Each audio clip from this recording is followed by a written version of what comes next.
नमस्कार, एक बार फिर से आप सभी का बहुत बहुत स्वागत है हमारे YouTube चैनल पे। आज हम आप सभी के लिए फिर से एक महत्वपूर्ण वीडियो लेके आए हैं। आज का जो हमारा सीरीज होने वाला है वो MCQ सीरीज है। क्लास जो है वो 12th है, हिस्ट्री है, चैप्टर 3 है। चैप्टर का नाम है बंधुत्व, जाति तथा वर्ग। चैप्टर 3 आपके एग्जाम के सिलेबस के हिसाब से बहुत इंपॉर्टेंट है। तो आइए इसके सबसे पहले प्रश्न की ओर देखते हैं। पहला प्रश्न कहता है, नए नगरों के उद्भव से सामाजिक जीवन क्या हो गया? जटिल हो गया। नए नगर, जब नए नए सिटी बनी ना, जब नए नए शहर बने तो सामाजिक जो जीवन है वो जटिल हो गया था। अगला प्रश्न हमारा कहता है, दुनिया का सबसे बड़ा महाकाव्य महाभारत को माना जाता है। दुनिया का जो सबसे बड़ा महाकाव्य है वो कौन सा है? वो महाभारत। अगले प्रश्न की तरफ बढ़ते हैं। जाति डैश पर आधारित थी? उस समय की जो जातियां थी ना वो जन्म पर आधारित थी। जातियों की अगर बात कर ली जाए तो जातियां जो थी वो जन्म के ऊपर बेस्ड थी, मतलब जन्म के ऊपर आधारित थी। अगला प्रश्न हमारा कहता है, डैश को शंका की दृष्टि से देखा जाता था? इन्हें असंस्कृति भाषी मलक समझा जाता था। तो यायावर जो समाज था उनके जो पशुपालक थे, यायावर समाज के पशुपालकों को मलक समझा जाता था या फिर असंस्कृति भाषी समझे जाते थे। अगला प्रश्न हमारा कहता है, संस्कृत ग्रंथों में जाति शब्द का प्रयोग डैश के लिए किया गया है? बांधव के लिए किया गया है। संस्कृत शब्द में जो जाति है, जो जाति शब्द सूचक है किस चीज का? बांधव का। संस्कृत के लिए यहाँ पे आपको जो बांधव शब्द है उसके लिए उपयोग किया गया है, जाति को दिखाने के लिए या फिर जाति को पहचानने के लिए। अगला प्रश्न हमारा कहता है, इतिहासकार किसी ग्रंथ के विश्लेषण करते समय किन पहलुओं पर ध्यान देते हैं? तो देखिए, ग्रंथ की भाषा पे ध्यान देते हैं, ये हमने चैप्टर में भी पढ़ा था। इसके अलावा ग्रंथ के लिखने के समय के ऊपर ध्यान देते हैं और रचयिता के ऊपर ध्यान देते हैं। ये मतलब उपरोक्त सभी जो है इतिहासकार ग्रंथ के विश्लेषण करते समय, व्याख्या करते समय इन सभी मुद्दों के ऊपर विशेष तरीके से ध्यान देते हैं। अगला प्रश्न हमारा कहता है, महाभारत का युद्ध कितने दिनों तक चला था? तो महाभारत का युद्ध 18 दिनों तक चला था। लगातार 18 दिनों तक महाभारत का युद्ध जो है वो चलता रहा। अगला प्रश्न हमारा कहता है, महाभारत का युद्ध डैश हुआ था? कहां हुआ था? कुरुक्षेत्र में हुआ था। महाभारत का युद्ध कुरुक्षेत्र में हुआ था। वेरी वेरी इंपॉर्टेंट, बिल्कुल याद कर लीजिएगा कि महाभारत का युद्ध जो है वो कुरुक्षेत्र में हुआ था।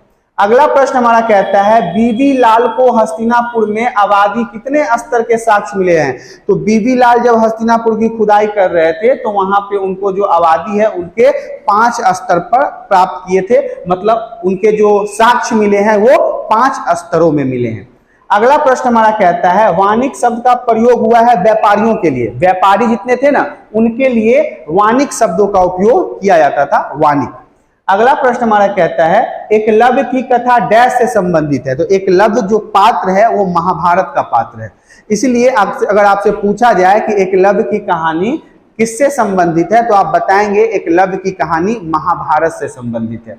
अगला प्रश्न हमारा कहता है, चरक संहिता में डैश का वर्णन है? आयुर्वेदिक जड़ी बूटियों का। जितने भी आयुर्वेदिक तरीकों से इलाज होता है इंसानों का, पशुओं का, जानवरों का, वो कहाँ है? चरक संहिता में लिखा हुआ है। अगला प्रश्न हमारा कहता है, त्रिपिटक का संबंध किस धर्म से है? बौद्ध धर्म से है। त्रिपिटक जो है वो बौद्ध धर्म से रिश्ता रखते हैं, ये बात भी याद रखिएगा, इंपॉर्टेंट है। 2 साल पहले एग्जाम में ये पूछा भी गया था। अगला प्रश्न हमारा कहता है, मेरठ जिले के हस्तिनापुर नामक गांव का उत्खनन किस पुरातत्ववेदा के द्वारा किया गया था? बीबी लाल के द्वारा किया गया था। कब किया गया था वो भी बता देता हूं।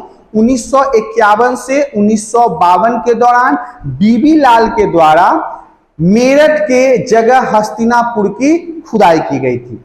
अगला प्रश्न हमारा कहता है, मेरठ जिले के हस्तिनापुर नामक गांव का उत्खनन कब किया गया? तो अभी अभी मैंने आपको बताया था, प्रश्न ही आ गया। 1951 से 1952 में मेरठ जिले के हस्तिनापुर का खुदाई हुआ था। अगला प्रश्न देखते हैं, साहित्यिक परंपरा में महाभारत के रचयिता कौन है? शुरुआत से मैंने बताया है, चैप्टर में भी बताया है कि व्यास जी को महाभारत के रचयिता के रूप में देखा जाता है कि शुरुआत में जो महाभारत का रचना हुआ उसको किसने बनाया? तो व्यास जी ने बनाया है। अगले क्वेश्चन की तरफ बढ़ते हैं। श्री कृष्ण को डैश का रूप बताया गया है? महाभारत में ना श्री कृष्ण को विष्णु का रूप बताया गया, मतलब विष्णु जो है, भगवान जो है हिंदू संस्कृति में, उनका रूप बताया गया है श्री कृष्ण को। अगला प्रश्न हमारा कहता है महाभारत की मूल कथा के रचयिता कौन थे? तो महाभारत को जिन्होंने आंखों से देखा और उसके रचयिता थे वो थे भाट, जो सारथी हुआ करते थे, और जो सूत थे वो उसके आंखों देखा हाल का वर्णन करते थे। अगला क्वेश्चन हमारा कहता है आख्यान में डैश होता है? तो कहानियों का संग्रह होता है, बहुत सारे अलग अलग कहानियों का संग्रह ही आख्यान कहलाता है। क्या कहलाता है? आख्यान कहलाता है। अगले क्वेश्चन की तरफ बढ़ते हैं। अष्टाध्यायी किसने लिखी थी? पाणिनि ने लिखा था। अगर आपसे पूछा जाए कि अष्टाध्यायी किसने लिखा था तो आप बताएंगे पाणिनि ने लिखा था। अगला प्रश्न हमारा कहता है अस्पृश्य को सड़क पर चलते हुए करताल बजाकर अपने होने की सूचना देनी पड़ती थी। यह कथन किस चीनी भिक्षु का है? तो ये है फासियन का। ध्यान से नाम याद रखिएगा, फासियन चीनी भी अस्पृश्य जो चंडाल हुआ करते थे या ऐसी जाति के लोग जिन्हें देखना या छूना समाज के लिए गुनाह माना जाता था, ऐसे लोगों को सड़क पे चलते समय करताल बजाना पड़ता था। अगले प्रश्न की तरफ बढ़ते हैं। चांडालों के बारे में कौन सा कथन सत्य नहीं है? तो चांडालों के बारे में देखिए, चांडाल यज्ञ में भाग नहीं लेते थे क्योंकि चांडालों को तो गांव से बाहर रहने का अनुमति, गांव में अंदर आने की अनुमति ही नहीं थी। वो तो गांव से बाहर रहते थे, तो वो यज्ञ में कैसे आते? तो चांडालों के बारे में ये कथन जो है वो बिल्कुल गलत है। अगला प्रश्न देखते हैं चांडालों के कर्तव्य की सूची डैश में मिलती है? मनु स्मृति, जो मैंने बताया था ये एक प्रकार का ग्रंथ है जिसमें आपको चांडालों के समय के बारे में या चांडालों की स्थिति के बारे में विशेष रूप से पढ़ने को दिया गया है। अगला प्रश्न हमारा कहता है पैदवीय व्यवस्था को प्रमाणित करने के लिए किस वेद का उदाहरण लिया जाता है? ऋग्वेद का उदाहरण लिया जाता है। ये बहुत ही इंपॉर्टेंट है, ध्यान से समझ लीजिए। पैदवीय व्यवस्था को प्रमाणित करने के लिए किस वेद का उदाहरण लिया जाता है? तो ऋग्वेद का उदाहरण लिया जाता है। अगला प्रश्न हमारा कहता है मिलान करना है। जो ब्राह्मण थे वो क्या करते थे? यज्ञ करना और वेदों का शिक्षा देना उनका काम था। जो क्षत्रिय थे उनका काम था न्याय करना और लोगों को सुरक्षा देना। जो वैश्य थे वो कृषि और व्यापार करते थे, और जो शूद्र थे वो इन तीनों वर्णों की सेवा किया करते थे। यही इसका सही उत्तर होगा।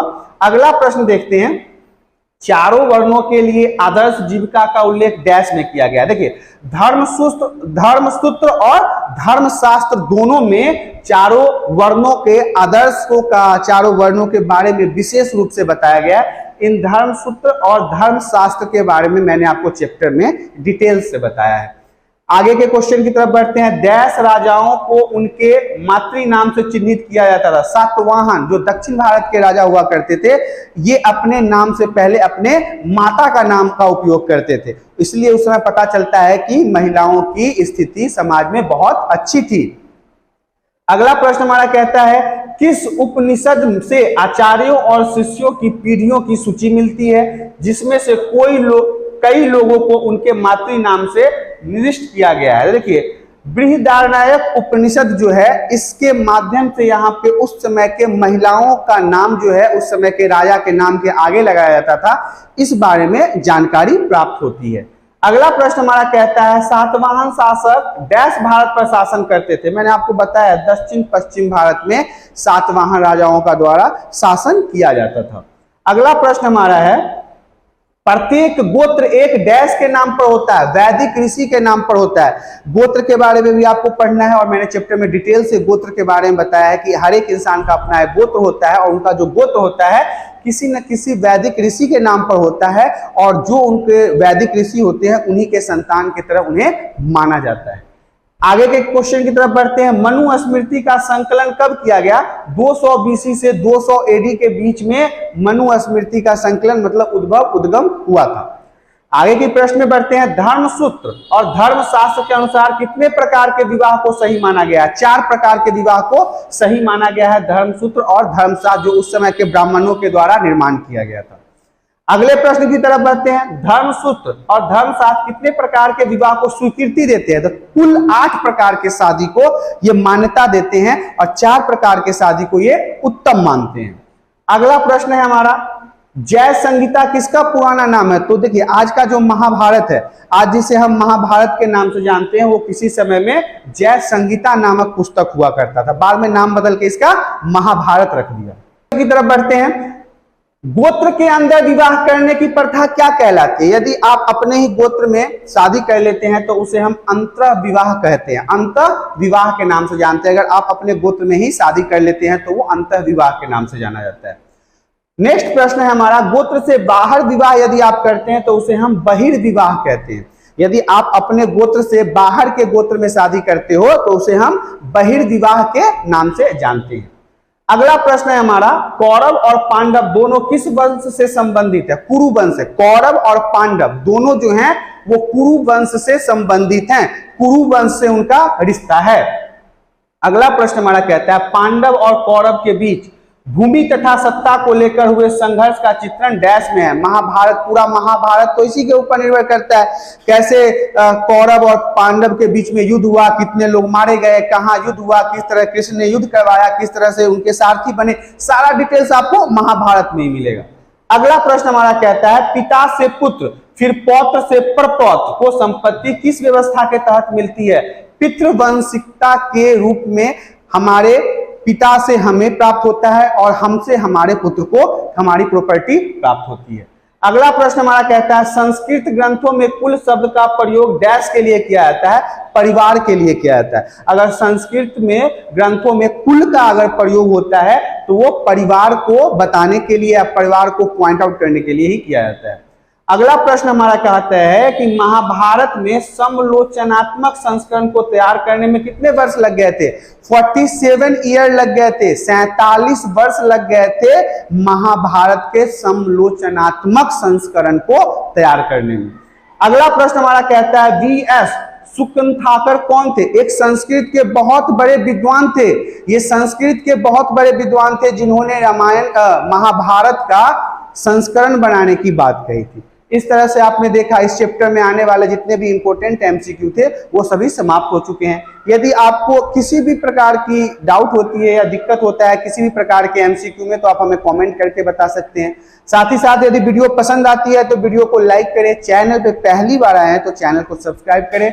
फिर से मिलेंगे आप लोगों के साथ नए वीडियो में, तब तक के लिए धन्यवाद।